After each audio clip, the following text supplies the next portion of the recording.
Well, here's how my days go. Harley broke down on the side of the freeway. CHP's giving traffic. AAA won't cover my tow, apparently because I don't have RV and motorcycle coverage, which they told me I did. So I'm a little irritated at that. And calling a tow truck is gonna cost more than a couple $100s to get this bike back to my house that's only 20 miles away. So I'm currently waiting for my dad to grab the pickup truck and bring the trailer. Yep, at least I have a tree to sit under.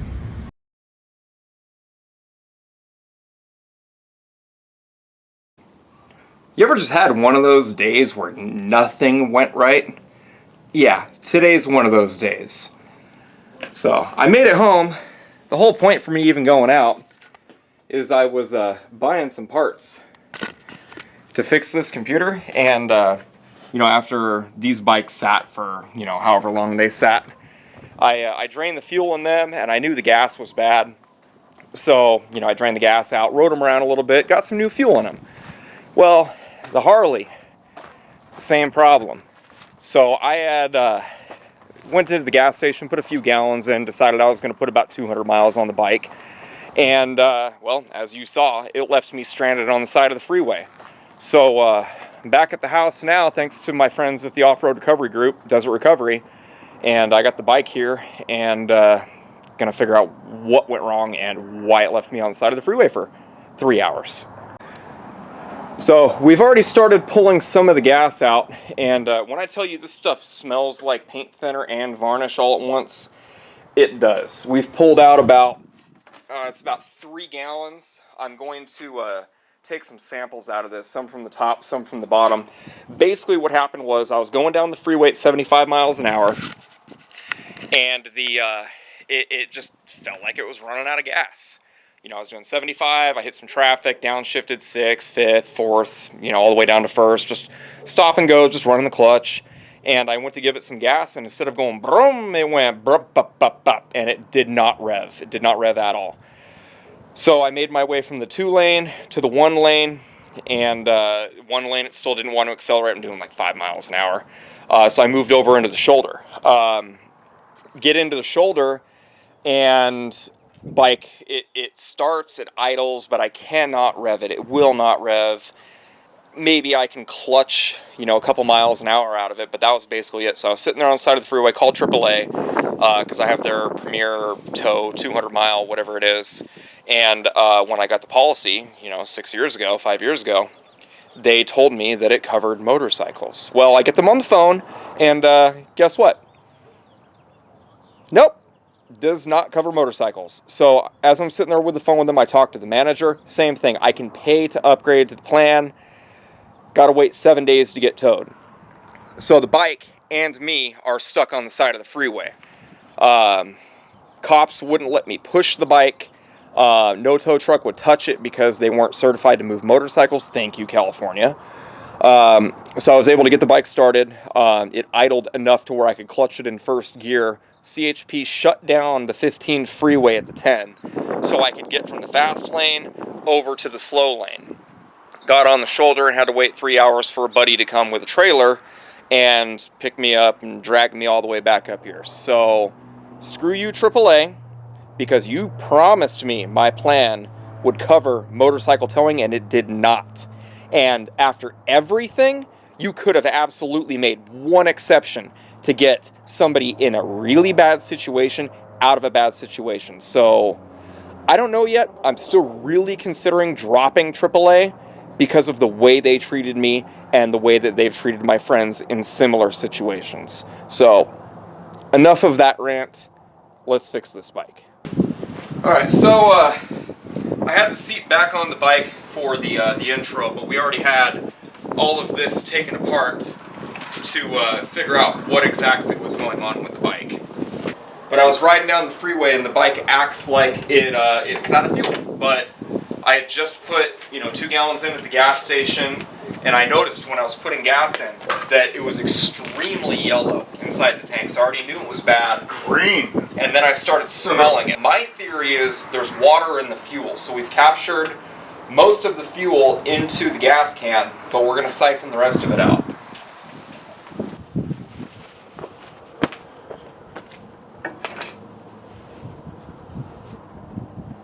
you can see what came out of the tank here. I know the dye is probably from the stable, but smell can't travel through camera. This smells bad. Look out. It smells like real bad, like paint. You know, like a wrecking yard. There you go. Yay! Whoop on! Now be careful, that's gold. I really don't care about this bike right now. It left me stranded on the side of the freeway. You better.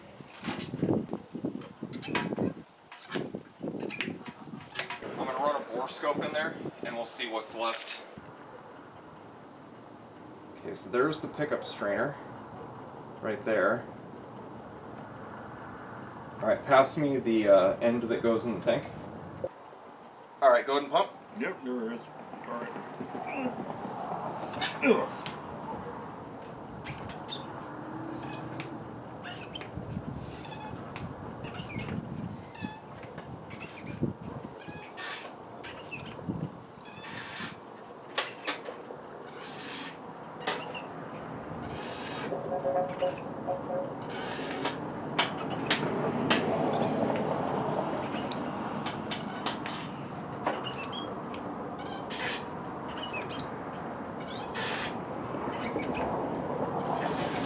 Alright, I think that's as much as we're going to get out of it. So back closer to the back of the tank where it's lower.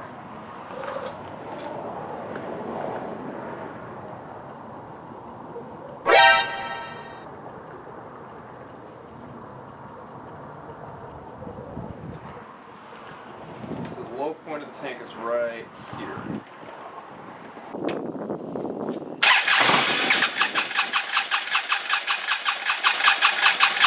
Battery.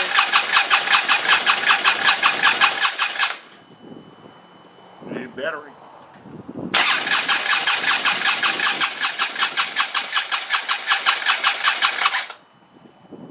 Battery.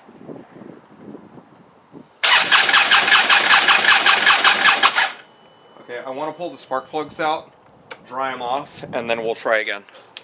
I will say these spark plugs were surprisingly loose. Get some fresh air in the cylinders.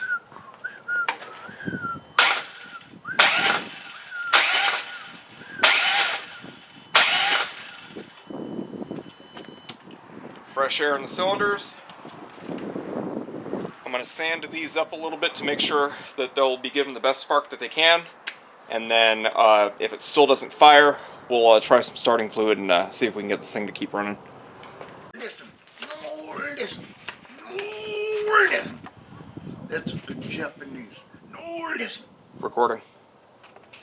So I got some 320 grit here. I'm just going to sand these up just a little bit.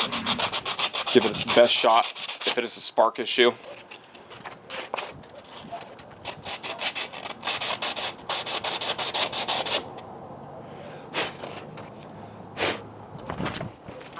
Yeah. Carburetor. Trust me. Open it up. It's not a carburetor, it's fuel injected. Starting fluid.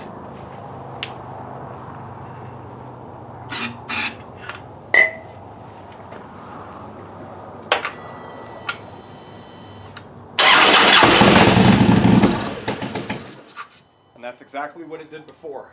It only ran for a couple seconds and died.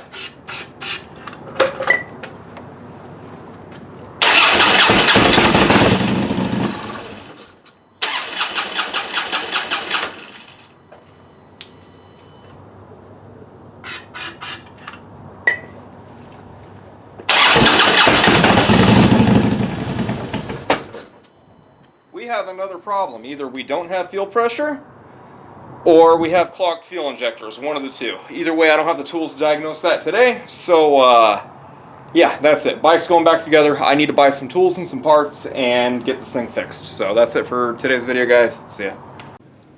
Alright, so it is the next day, and I was watching the bore scope video from inside the fuel tank, and I noticed something kind of peculiar. I'll show it right here.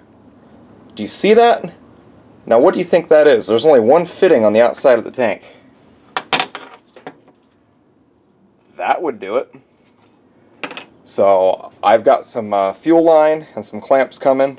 I'm going to replace this with rubber, submersible rated fuel line. These plastic lines are known to be problems with the Harleys, so I'm just going to correct this now and never have this problem again. So I'm going to go ahead and get this plastic line off of these fittings so I can install the rubber line. Alright, so I was able to successfully get the fuel lines off of the fittings, and while doing it, I just gave a little experiment to see how brittle that stuff is. And I don't know, this one probably won't do it now. Yeah, this one was fine. But I flexed this part right here, and it just snapped right off. Yeah, now it doesn't want to do it, of course. Oh, there it goes. Yep, so brittle fuel line, it happens. So I'm getting this. And also this. So that should resolve the problem. Alright, well the parts have arrived to go ahead and fix this. So let me get this put together. Now the real question is going to be, that may not fit through the hole in the tank. So let me clamp this on and see if it'll fit. That could be a major roadblock. That clamp is not going to work. I gotta figure something out. Hold on. Alright, well, I got lucky and I found a constant tension clamp that fits. I think that's going to be my solution to get it to fit through the bottom of the tank. So let me check, and if it does, then the only thing I have to figure out is I need to fish the hose up and install the other clamp from the top. Alright, so I had to do a little bit of modification to the clamp to get it to fit through the hole, but this is going to work.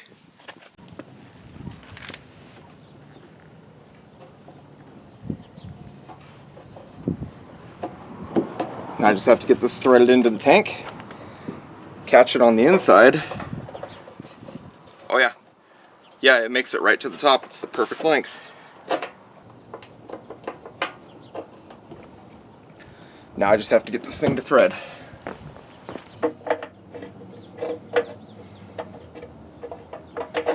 I'm gonna have to grind that clamp down just a little more. It's still contacting right here at the bottom.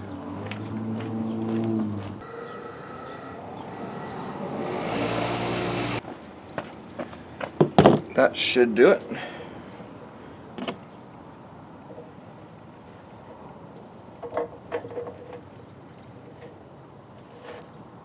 Excellent.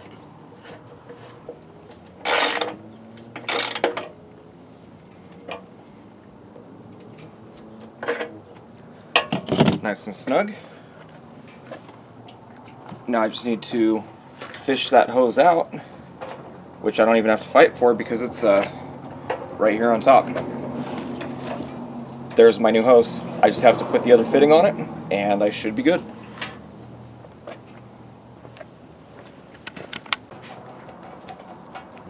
Time is the end of all things. So I repaired this fuel line, and I started noticing that there was some screen media in the tank. That's the pickup screen. Here's the fuel pump. Another broken line. So I'm gonna have to replace this entire assembly. Nope. The fuel pump assembly. And yeah. So I'm gonna call Harley right now and see what they got. Probably going back and get a box for it. Pure Harley style, pure Harley snarl, Apex factory custom paint.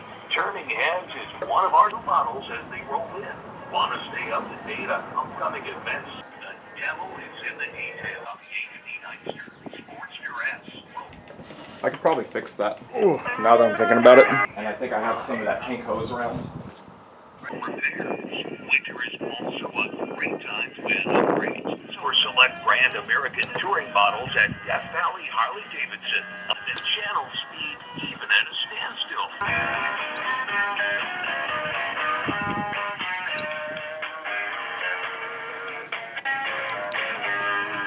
Want the whole enchilada? Once you see our impressive new and pre-owned Harleys, we're pretty sure you'll own models. All I need now is a fuel strainer. The bike will run without it, but I don't want it to run without it. So I'm currently waiting on hold to see if they have a fuel strainer and a fuel filter, and the bike should be fixed.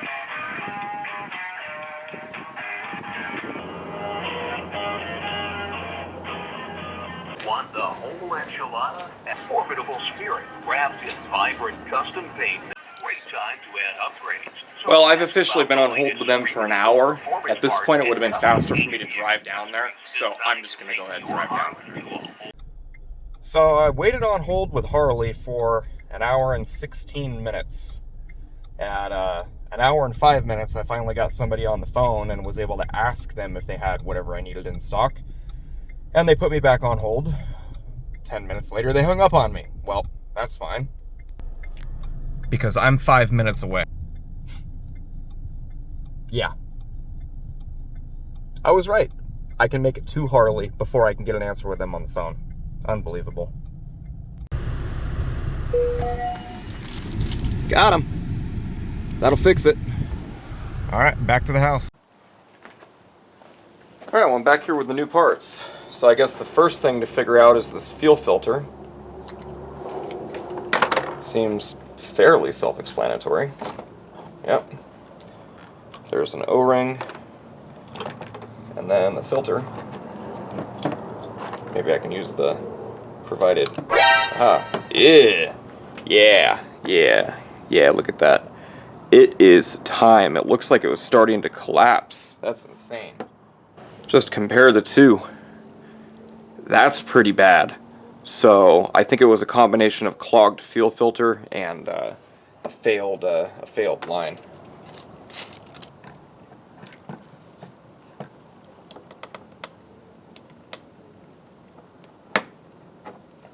Got it. Cool. Got that new strainer. Doesn't appear to be an O-ring or anything, it just kind of goes in.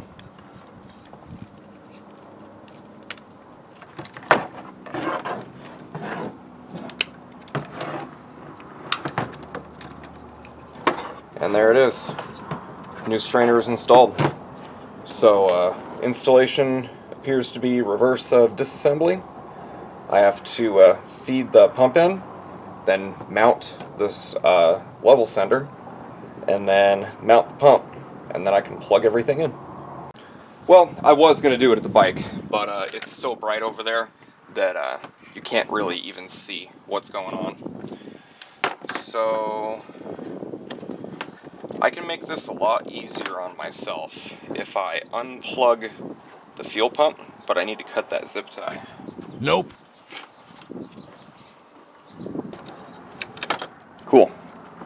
That'll make it a lot easier for me to install this assembly. Plus, I can check these fuel lines. They appear to be good. I'm going to toss another zip tie on there just to prevent any flexing. Alright. Now, to snake this in.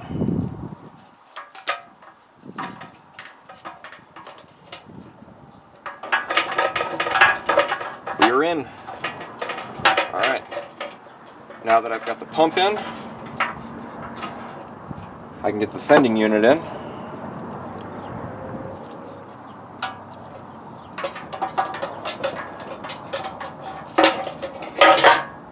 Cool.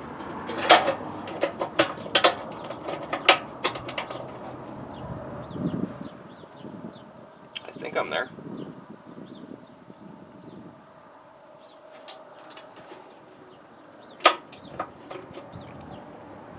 Yeah. Okay. So that's locked in. Show you guys what's going on in here. So I've got the sending unit installed. I've got the fuel pump installed. I need to lock in the, this is the siphon hose from the right side of the tank. Goes over to the left. And then all that's left is the pressure return from the rail and from the pump. Actually, this is pressure from pump, and this is out to rail. And those connect into here, and I have two electrical connections to make. I have to plug the pump back in rather, and get the sending unit plugged in. So let me get to that. All right, I got the tank all assembled. Time to put it back on the bike and see if it runs. Ah, fuck! Use the phone. I'm gonna have to. Man, that got underneath this and everything.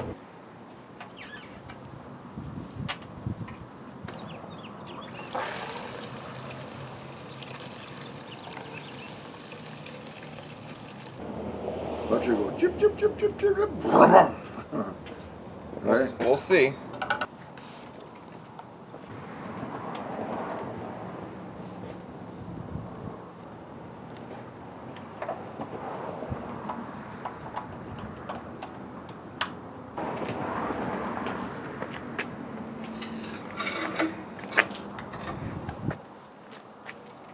Sure set of gear.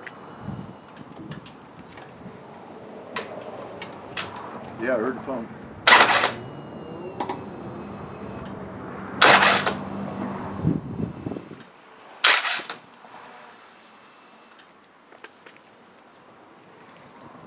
I got a leak at the fitting. It's building fuel pressure, but it's leaking right here now.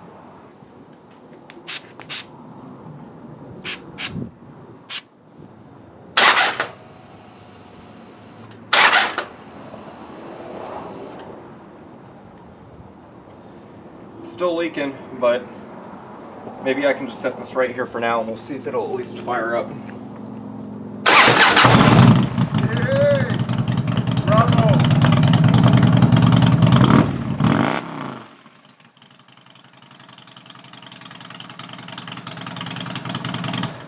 Hey, more power, huh? It revs better, but now I have a fuel leak. So yeah, I fixed it. All right, now I need to fix this. So I just spent the last 20 minutes digging out those petrified O-rings, and I had some Viton O-rings here. I was able to rebuild the fuel valve without any special tools. So this is what was leaking. With any luck, it won't leak.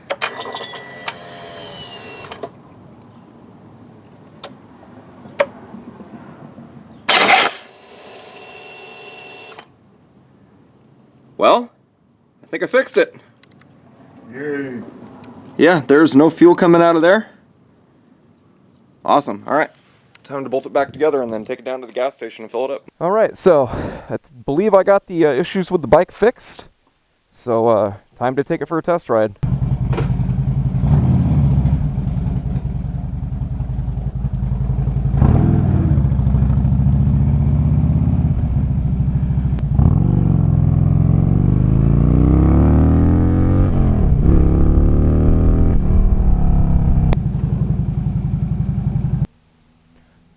No fuel leaks. So far, so good.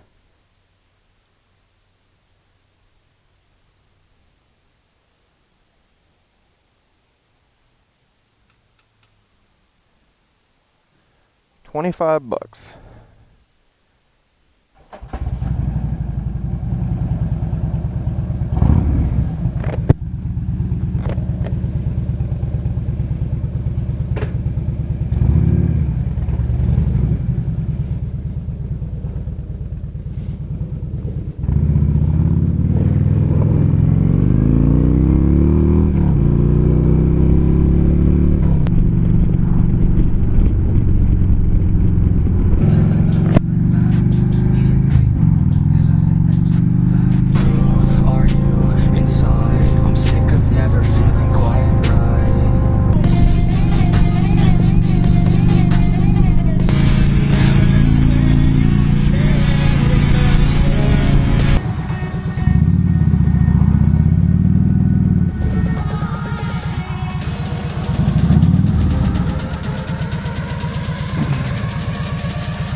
say the Harley is fixed.